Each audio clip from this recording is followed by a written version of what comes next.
Good morning guys! Tayo po ay magpapaksiw ng bisugo. Unahin nating ilagay ang ating bawang. Yan, pati balat. Ilagay nyo na. Hinugasan ko naman yan. Yan. Tapos, lalagyan natin ng sili. Meron pa tayong ilalagay dyan mamaya. Lalagyan pa natin yan ng sili.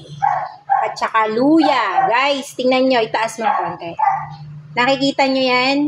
Yung mismong katawan ng isda, nilagyan po namin yan ng siling pang sigang. Para po talagang walang lansa. Yan. Lagay na natin.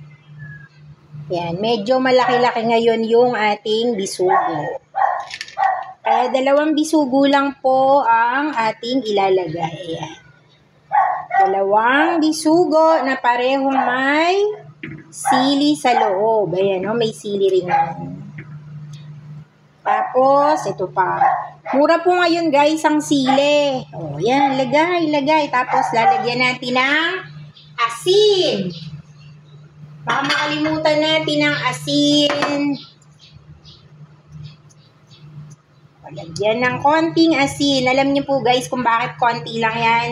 Kasi papatakan pa natin yan ng konting patis. Konting patis. Yan, patis.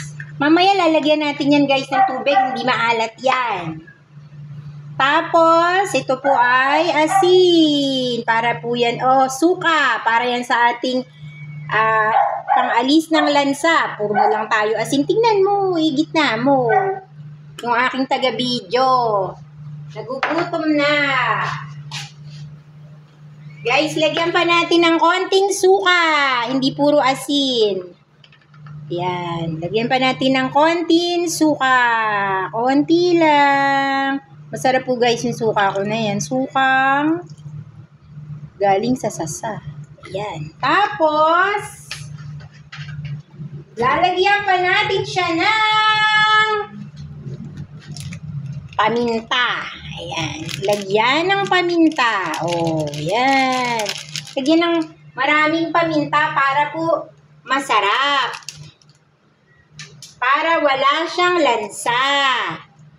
Ayan. Ganyan po tayo guys prepare ng ating pang-paksiw. Ayan 2 pack.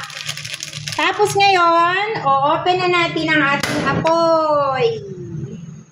At pakukuluin na natin. Pagka po yan guys ay kumulo na, pwede na natin yang sabawan. At ayun, tapos na. Mayroon na tayong paksiw na bisugo. Thank you for watching guys!